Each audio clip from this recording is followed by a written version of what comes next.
Merhaba sevgili izleyiciler, gündem analize hoş geldiniz. Yeniden birlikteyiz. Gündem Rojava'dan Rojilat'a biraz daha ağırlık merkezini Rojilat'a kaydırıyor ve İran-ABD çelişkisi, İsrail'in Rojilat'a ilişkin ilgisi İsrail medyasında manşetlerde İsrail Haber Ajansı Pejak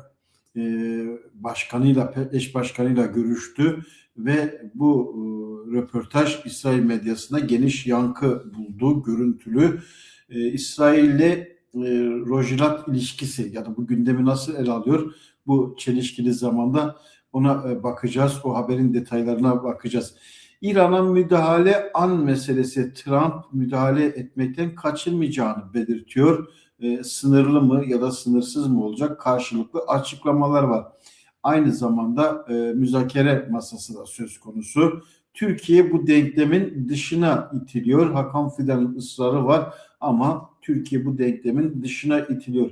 İsrail Gazze meselesinde de uluslararası güçleri kabul etti ama Türkiye'yi kabul etmedi. Dolayısıyla şimdi yeni bir oyun peşinde Türkiye. Irak üzerinden Şengal, Haçlı Şabi çelişkileri, yine IŞİD'lerin Irak'a taşınması ve orada gelişebilecek bir kaosa. Çünkü İran'a müdahale olursa Irak'ta bundan nasibini alacak. Dolayısıyla Şii-Suni eksenindeki cepheleşme çok daha sert bir çatışma merkezi, çelişki merkezi haline gelebilir. Burada da güçlerin ittifak politikaları ve taktik ilişkileri neler olacak? Bunu önümüzdeki günlerde daha açık bir şekilde göreceğiz.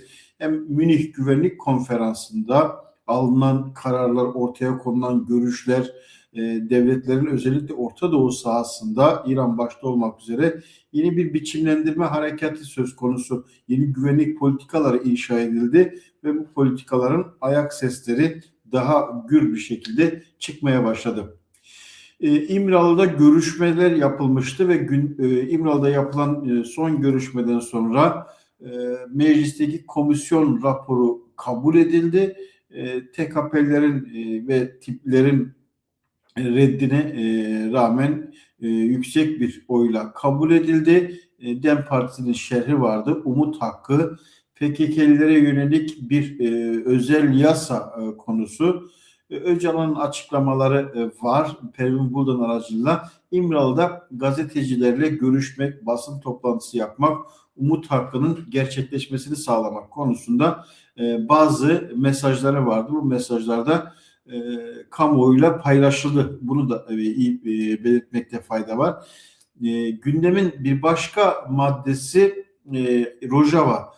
Kobani kuşatması devam ediyor ama Rojava'da Tılkoçer bölgesinde çatışma vardı.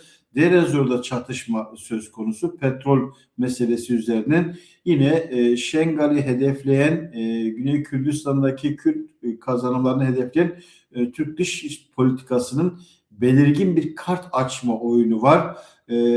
Sahada İran'la işbirliği yapıp ama aynı zamanda İran'a müdahale eden güçlerle de bir ilişki yakalamaya çalışan bir Türkiye gerçekliği var. Tabii Trump ve ekibi Türkiye'nin bu politikasını kabul edecek mi? Bunu zaman gösterecek. Ama İmralı'daki görüşmelerden sonra gazetecilerin İmralı'ya gidişi bazen spekülasyon şeklinde, kulis haberler şeklinde yansıtılıyor ama bunun gerçekleşip gerçekleşmeyeceği de tartışma konusu. Ama Öcalan'ın bu konuyla ilgili bir talebi olduğunu Pervin Buldan kamuoyuna duyurdu. Aynı zamanda özellikle Avrupa Birliği'nin özellik şartının kabul edilmesi meselesi, Umut Hakkı'nın Avrupa İnsan Hakları Mahkemesi boyutunda kabul edilmesi ve PKK'lere özel yasa meselesi, bu çok yönlü tartışılıyor. Türk medyasına baktığımız zaman özellikle Cumhuriyet Sözcü, Nefes gibi Kemalist basında Öcalan'a yönelik, Kürt Halk Önderi Abdullah Öcalan'a yönelik terörist başı ifadesinin çok fazlaca kullanıldığını görüyoruz. Yani dil değişmiyor, daha da onlar da provokatif bir dile dönüşüyor. Bunun altını çizmekte fayda var. Çünkü bu manşetler beraberinde bir gerçekliği de ifade ediyor. o da süreci provoke eden norm dışı güçlerden bahsetmişti Kürt Halk Önderi Abdullah Öcalan. Bunlar Kemalist basın üzerinden kendisini gösteriyor diyebiliriz. Hem Cumhuriyet Gazetesi, Nefes, Sözcü gazeteleri ve İyi Parti gibi milliyetçi partilerde bu meseleyi provoke etme yönelik bir kavram ya da söylem kullanıyorlar. Bunun altını çizmekte fayda var. Çünkü süreç peki nasıl ilerleyecek? Sürecin ilerlemesi boyutunda da yine önemli bir dinamik var. Çünkü Rojava meselesi vardı. Büyük ölçüde çözüme kavuşturulmuş gibi görünüyor, stabil gibi görünüyor. Ama Türk Devleti'nin hala provokasyonları devam ediyor. Kuzeydeki sürecin yasal zeminde ilerleyebilmesi için de hızlı bir şekilde anayasal adımların atılması gerekiyor. Bu nasıl olacak? Bunu da zaman gösterecek. İkinci bir mesele, Avrupa Parlamentosu temsilcisi Rojava'yı ziyaret etti ve Avrupa Parlamentosu temsilcileri Rojava'da Şam anlaşmalara uymalı, AB yardımları şartlı olmalı şeklinde bir mesaj verdi. Mazlum Abdi ile görüşmeler yapıldı. Bu görüşmelerde yani Kürt diplomasisinin önemli ölçüde devam ettiğini gösteriyor. Münih Güvenlik Konferansı'nda çok üst düzey görüşmeler olmuştu Rojava için. Avrupa Parlamentosu, Avrupa Birliği, Birleşmiş Milletler, NATO temsilcileri, Amerika Birleşik Devletleri Kongresi Kürtlerle ilgili önemli kararlar Rojava üzerinden gündeme geldi ve bu kararlar tartışılıyor birçok yönlü.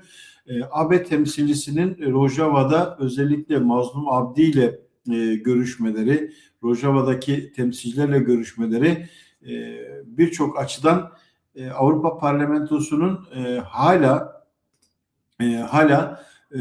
bu mesele üzerinde yoğunlaştığını gösteriyor. Çünkü İngiltere'den de benzer bir açıklama var. Avrupa cephesinden. İngiltere Avrupa Birliği üyesi değil ama kırılgan bir sükunet havası var. Rojava'da tespit bu. Aslında doğru bir tespit. Kırılgan olması da çünkü bazı gerçekleri ifade ediyor. Milletvekili özellikle Rojava'yı ziyaret etmişti. Norveç milletvekili Mazlum Abdi ve Rojava'nın siyasi ve askeri liderleriyle yaptığı görüşmede Avrupa Birliği'nin Kürtlerle dayanışmasını yineledi. Milletvekili Şam ve Demokratik Suriye güçleri anlaşmalara uymalı, şiddet durmalı dedi ve ayrıca Avrupa'nın Suriye'ye mali yardımı şartlı olmalı. Şam para ve yaptırımların kaldırılmasını istiyorsa azınlık haklarına saygı göstermeli diyor. Pardon, İsveç Sol Parti temsilcisi Avrupa Parlamentosu üyesinin yaptığı açıklamalar, bunlar Rudav gazetesine verdiği geniş demeçte de bunu dile getiriyor. Avrupa'daki gelişme Rojava'ya ilişkin birçok heyetin ziyareti var. Diplomatik görüşmeler devam ediyor. ABD cephesinde Kürtleri koruma yasasına ilişkin önemli uyarılar söz konusu. Amerika Birleşik Devletleri'nde Kürt lobisi de giderek güçleniyor ve Orta Doğu'daki politikalarda Kürtlerin aktör olabileceği, güç olabileceği politikaların inşa edilmesine yana ABD'liler var. Aynı zamanda statikocu güçlerle, devletlerle de işbirliği yapan güçler söz konusu. Irak meselesi, ABD'nin İran'a müdahalesi tartıştığımız bugünlerde Irak'ta Türk devletinin süreci sabote eden Hakan Fidan'ın özellikle aktörü olduğu Şengal üzerinden Irak sahasını provoke eden çatışmalı bir zemine, kaotik bir zemine çeken yaklaşım var. Geçtiğimiz günlerde Süleymaniye'de bir drone saldırısı olmuştu. Doğu Kürdistan örgütü Komarla'nın peşmergeleri katledilmişti. Bir iddiaya göre Talabani ailesi hedeflenmişti. Bir başka iddiaya göre işte Türk istihbaratının verdiği bilgilere göre İran saldırısı olarak tanımlanmıştı bu. Ama mesele nereden bakarsak bakalım kuşkusuz o drone suikast haberleri Türkiye'den bağımsız değil. Bunun altını çizmekte fayda var. İran'ın böylesi bir gerilimin arttığı bir süreçte, kendisine müdahale sürecinin çok fazla gündemde olduğu bir süreçte böylesi bir provokasyonu ya da böylesi bir saldırıyı İran'ın yapması ihtimal dahilinde ama Türk devletinin eli olmadan, parmağı olmadan böylesi bir durumda gündeme gelmezdi. Bunu belirtmekte fayda var. Bir başka boyut, tam İran'a müdahale konusunda Trump'ın peş peşe açıklamaları var. İranlı yetkililerin de açıklamaları var. İşte yanıt veririz, işte askeri yanağı sürüyor. Norveç kendi askerlerini bölgeden çekiyor. Yani bir gerilim çatışmaya dönmek üzere. İran'a müdahale konusunda ABD, Trump gündemde ama asıl aktör İsrail. İsrail medyasına baktığımız zaman İran'la ilgili açıklamalar her zaman sertti ama giderek daha da farklı bir duruma evrildi. İran medyasının Rojhilat'a ilgisi giderek arttı ve o artan ilginin nedeni ne? Bütün o detaylara bakalım. İsrail Haber Ajansı İran Doğu Kürdistan Örgütü PEJAK lideriyle bir röportaj yaptı. İşte ekranda görüyorsunuz. Yerusalem Post da bunu manşetine taşımış. Dolayısıyla buradaki en önemli durum şu: İsrail'in Rojhilat ve Kürdistani güçlere ilgisi Rojava'dan sonra, Suriye'den sonra PEJAK üzerinden giderek daha fazla gündeme geleceğe benziyor. Bunun nedeni ne? Bunun nedeni özellikle İsrail'in bu alandaki politikalarında Kürtleri temel ittifak olarak tercih ettiğini gösteren emareler gösteriliyor. Tahran yetkilileri tarafından, mesela haber şöyle başlıyor: Tahran yetkilileri tarafından en çok aranan kadınlardan biri olan Peyman Vian, İsrailli gazeteci İtay Angel ile yaptığı bir röportajda özgür bir İran'ın İran'la ve İsrail arasındaki işbirliğinden doğabileceğini söyledi diyor. Bu bilgi Perşembe günü N12 televizyonda yayınlandı diyor. Vian, İranlı sürgünlerden oluşan İslam rejimine karşı faaliyet gösteren yeraltı bir hareket olan Kürdistan Özgür Yaşam Partisi'nin savaşçıları olan İran Kürt PEJAK'ın komutanıdır diyor. N12'ye göre bunlar İslam Cumhuriyeti'nin mevcut hükümetine karşı savaşan en güçlü gerilla gücüdür. Vian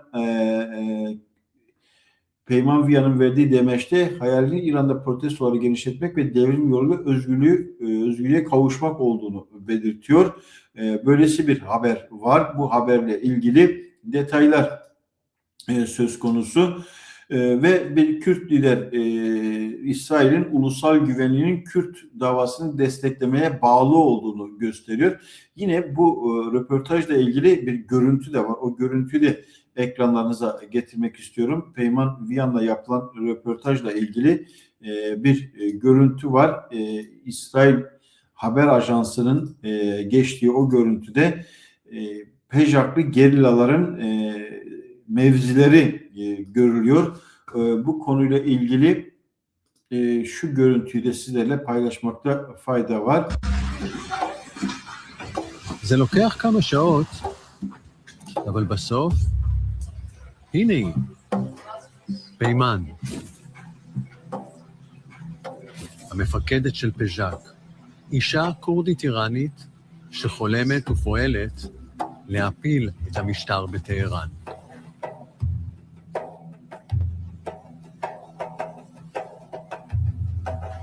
Peyman, you are now one of the most wanted persons by Iran and by Turkey. Aren't you afraid?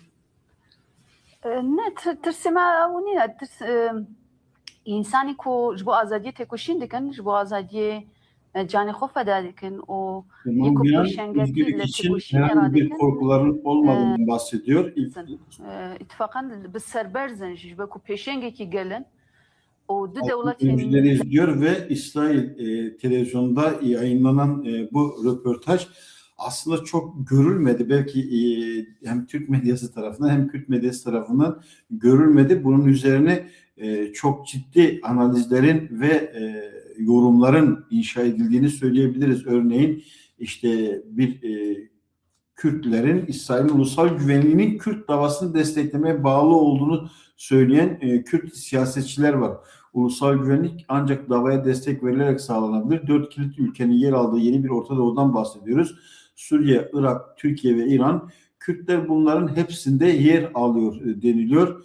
Ve sınır tanımayan Kürtler lideri Kader Piri çarşamba günü Marif gazetesine verdiği bir röportajda İran devriminin tek yolunun içeriden olduğunu, bunun anahtarında İsrail-Kürt ittifakta yattığını söylüyor. Dolayısıyla böyle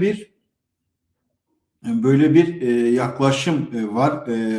İsrail basınında Kürtlerin dediğim gibi birçok yönüyle Rojava'da, Suriye'de İsrail'in etkinliği söz konusuydu.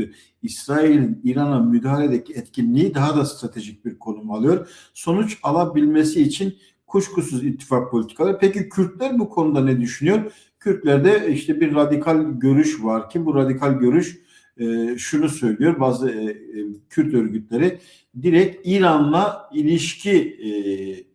İran'la direkt ilişkinin İsrail'le ittifak yapılması gerektiğinden bahseden Kürtler var. Kürtler var, bazı siyasetçiler. İsrail'in ulusal güvenliğinin Kürt davasını desteklemeye bağlı olduğunu söylüyor. Orta Doğu'nun yeniden şekillendiği bu durumda Kürtlerle yani İsrail'in kendi ulusal güvenlik problemi varsa ve bunların Suriye, Irak, İran ve İran'da bu güvenliği tehdit ediyorsa Kürtlerle ittifak yapmalı gibi bir formülasyon söz konusu. Kürt çevrelerinde zaman zaman Kürtlerle İsrailler arasındaki diplomatik görüşmeler, mesajlar söz konusu olabiliyor ama durum taktik mi, stratejik mi, nasıl olacak konusunda sürekli bir tartışma ve belirsizliğin de olduğunu belirtebiliriz. Ama İran'a müdahale meselesi Suriye ve Irak çok önemli ülkeler. Her birinin kendisine özgün stratejik özellikleri var. Ama İran'ın daha da fazla stratejik bir özelliği var. İran demek İran'a müdahale, içten ya da dıştan müdahale, İran devlet geleneğinin dünyada şu anda kesintisiz devlet geleneğinin devam ettiği birkaç gelenekten bahsedebiliriz ama en köklüsü İran. Bunu rahatlıkla söyleyebiliriz. Yani 2000 yıllık İran tarihi, devlette rejimler değişmiş olsa bile İran devlet geleneği sekteye uğramadı. Yani Persler, Sasaniler, değişik Pars bölgesi. İran demek doğu demek. En azından doğu ve batı ayrımı yapılırsa İran doğu kültürel olarak, tarihsel olarak çok farklı özellikle. Jeopolitik konumu da çok farklı.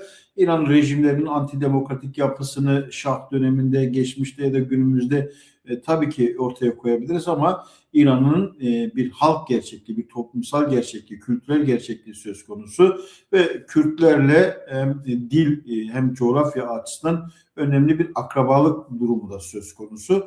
Yakınlık durumu söz konusu.